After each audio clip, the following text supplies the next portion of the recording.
Olá, olá, olá, minha gente! Seja bem-vindo a mais um vídeo do canal Literário. Eu sou o Lee e eu não poderia começar esse vídeo de outra forma senão agradecendo a todos vocês que compartilharam o vídeo anterior, que deram seu like, que deixaram seu comentário, que se inscreveram no canal. A gente conseguiu uma marca maravilhosa de mais de 100 inscritos em apenas uma semana. Eu só tenho a agradecer a vocês. Também eu gostaria de agradecer a comunidade dos booktubers que me receberam super bem. Vocês são uns lindos. Eu não vou citar o nome de todos, porque eu corro o risco de esquecer o nome de alguém, mas eu gostaria de deixar registrado que eu amei ter conhecido cada um de vocês. Se você ainda não nos segue nas nossas redes sociais, eu vou deixar o link aqui embaixo. Já estamos no Facebook, no Instagram, no Google+, no Twitter, no Scooby e no Goodreads. Então, caso você tenha interesse em manter contato através das outras redes sociais, é só se inscrever clicando aqui embaixo. Sem mais delongas, vamos ao nosso vídeo de hoje. Eu tava pensando assim, bom, eu preciso de alguma coisa que esteja relacionada a esse momento que estamos vivendo. E recentemente passamos pelo Carnaval, e ontem a Câmara Brasileira de Livros apoiou a decisão da União Brasileira de Escritores do dia 3 de fevereiro desse ano, indicando a autora de hoje para o Prêmio Nobel de Literatura. Sim, estamos falando da Lígia Fagundes Telles. Ela é uma escritora brasileira, nascida em São Paulo no dia 19 de abril de 1923, ou seja, hoje ela está com 92 anos, continua residente em São Paulo, uma pessoa fantástica que infelizmente perdeu o marido e o único filho que tinha, por isso hoje mora com a neta. Tem duas netas. Ela foi amiga de Hilda Hilst, Carlos Drummond de Andrade, Clarice Lispector, Monteiro Lobato e vários outros grandes escritores da nossa língua portuguesa. Falando em língua portuguesa, não somente aqui no Brasil, mas lá fora também ela já recebeu prêmios. Ela recebeu o Camões em 2005, 3 prêmios Jabuti, um em 1966, um em 1974 e um em 2001. E em 1970 ela recebeu o Grande Prêmio Internacional Feminino para Escritores Estrangeiros, lá na França, por causa do livro que a gente vai falar hoje. Se não bastasse, ela ainda é membro da Academia Paulistana de Letras desde 1982, da Academia Brasileira de Letras desde 1985 e da Academia das Ciências de Lisboa desde 1987. Sem mais delongas, vamos ao nosso livro de hoje, que é Antes do Baile Verde, minha gente. Só amores por esse livro.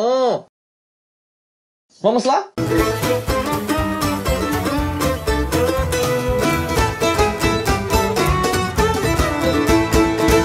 Antes do Baile Verde é uma coletânea de 18 contos escritos entre 1949 a 1969, e a gente está falando de uma época de ditadura militar, grande repressão para os escritores e artistas de uma forma geral, embora eu não tenha percebido na escrita da Lígia nenhum tipo de confrontamento contra o governo ou contra a ditadura em si. E o que é importante a gente saber sobre os contos? Até o final do século XIX, para que um conto ele fosse considerado um bom conto, ele não podia ter um fim explícito, tinha que deixar o fim meio que suspenso, no ar. O contista russo Anton Chekhov chegou a afirmar uma vez que o conto deve ser um recorte do cotidiano, um pequeno espaço de tempo na vida da personagem em questão. Assim não se determinaria um início ou mesmo um fim. E o que é que acontece então nos contos? O leitor ele é içado e ele é jogado em uma cena que já está feita. E a gente não conhece as personagens, a gente não sabe quais são as intenções de cada uma delas, a gente não sabe para onde o enredo está indo, a gente apenas vai. E isso a Lígia sabe fazer com maestria. É impressionante o dom que ela tem de escrever e fazer com que a gente sinta como se a gente estivesse lá na hora, e a gente sente o cheiro, a gente sente os sabores, a gente sente tudo. A gente sente tudo. Falando de sensibilidade, ela é uma escritora impecável. Então a gente chega nessa cena sem saber de nada, e aos poucos ela vai dando dicas aqui, dicas ali do que está acontecendo. Ela nunca vai colocar um objeto sem que haja um porquê dele existir. Ela também nunca vai utilizar uma palavra sem que haja um porquê dela ter sido usada. Isso vai deixando a obra dela muito rica e muito precisa, mas ao mesmo tempo ela coloca para o leitor a responsabilidade de completar hiatos, silêncios e pausas que ela vai criando na medida da narrativa, e que vai depender muito de leitor para leitor.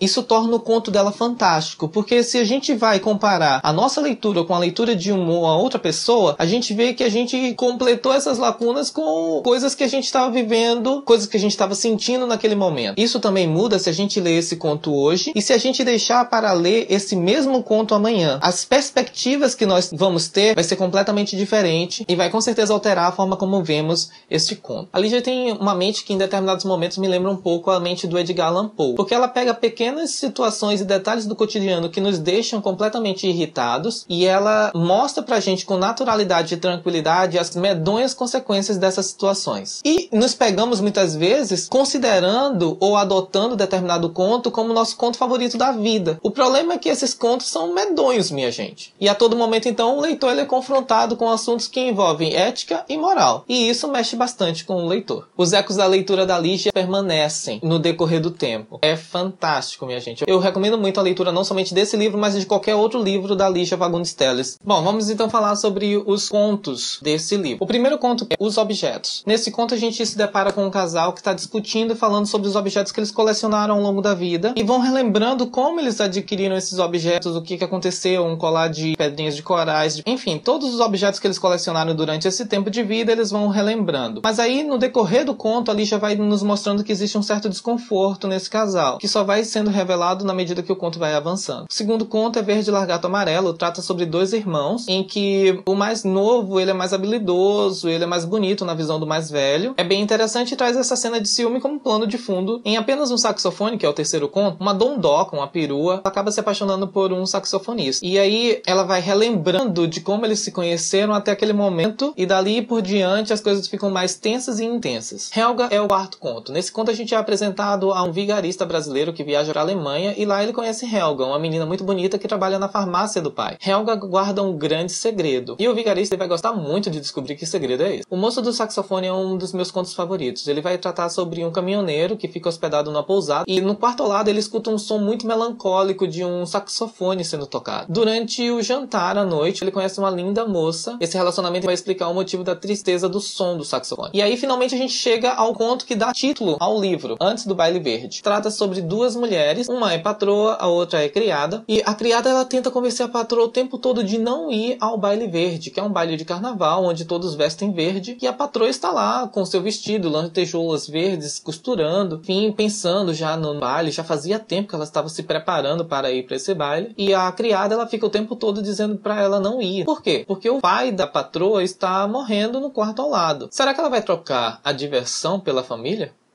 A Caçada é o sétimo conto, e nesse conto a gente vai conhecer um amante de antiguidades que entra no antiquário e ele se depara com uma tapeçaria que já está até se desfazendo de tão antiga que tem uma cena de uma caçada. Ele se identifica muito com o caçador, mas será que o dia é do caçador ou da caça? A chave é o oitavo conto. Nesse conto, uma mulher tenta convencer o marido a ir com ela a um jantar muito requintado, e o marido não está nada a fim de ir. Ele vai, na verdade, dormir. Durante o sono, ele sonha com a melhor amiga da mulher dele lhe entregando uma chave. Será que essa chave é do quarto dela? Meia-Noite em Ponto em Chegar é o nono conto e vai falar sobre uma cantora muito arrogante que trata muito mal seu empregado. Mas até quando? A Janela é o 10º conto. É um conto medonho sobre um rapaz que está relembrando as coisas que aconteceram naquele quarto. Ele começa dizendo que ele é um estrangeiro e que o filho dele morreu naquele quarto. Pela janela vinha uma roseira que perfumava o quarto com cheiro de rosa. Só existe uma mulher que está ouvindo o que ele está falando. Será que ele é um louco? Será que não? Isso aí você só vai saber lendo o conto. Um chá bem forte e 3 xícaras é o próximo conto. Nesse conto a gente vai se deparar com a patroa e a criada que estão no jardim olhando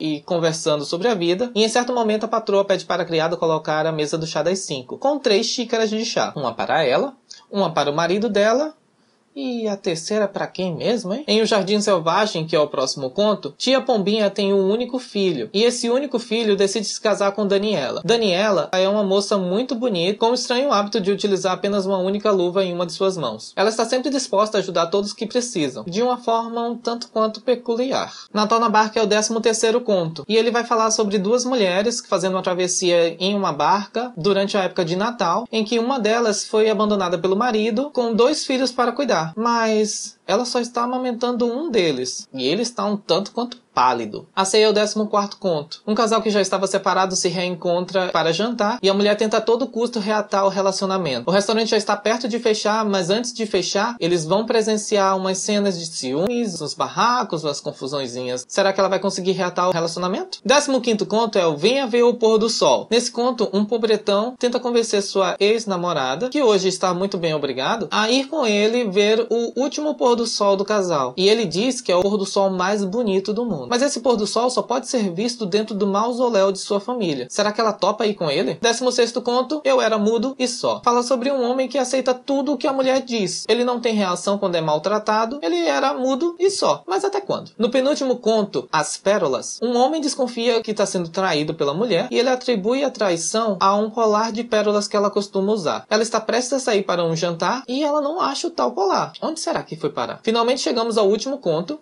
O Menino. Nesse conto, a gente vai ser apresentado a um garoto que idealiza na mãe a figura perfeita, mas vai do complexo de Édipo ao complexo sabor da realidade. Bom, falando um pouco sobre o livro, ele foi reeditado recentemente pela Companhia das Letras, já foi lançado também pela Nova Fronteira, e nessa nova edição o que é legal é que a Lígia conseguiu rearrumar a obra dela e ela lançou como obra definitiva. Além dos 18 contos que a gente já falou aqui, também tem uma carta de Carlos Drummond de Andrade para a Lígia, um pós-fácil de Antônio Dimas, que eu acho título belíssimo e que explica bastante a forma como a Lígia escreve, chama-se Garras de Veludo. Um depoimento de Urbano Tavares Rodrigues, uma série de citações da Lígia, além de uma rápida biografia feita e organizada pela própria Companhia das Letras. As páginas do livro são amareladas, vou mostrar para vocês. O tamanho da fonte e o espaçamento são muito agradáveis. A capa é belíssima, é uma pintura de Beatriz Milhares chamada Um Menino com um Tambor, de 1992, um acrílico sobre tela, belíssima. E é isso, minha gente, o livro é recomendadíssimo. Então, próxima vez que você for à livraria, não esquece de dar uma passada na área de contos e confere Lígia Fagundes Telles. Esse livro é fantástico, só amores por ele. Eu esqueci de dizer que eu ganhei esse volume do Enos Loyola, uma pessoa queridíssima. Enos, muito obrigado pelo presente, viu? Tá sendo muito bem usado, muito bem guardado aqui. Então é isso, minha gente, se você gostou do vídeo, não esquece de dar um joinha, se inscrever aqui e ajudar a compartilhar esse vídeo. Muito obrigado por tudo, por todos os comentários que vocês têm deixado pra mim. Tenho amado receber os comentários. Tenham todos uma ótima semana. Tchau, tchau.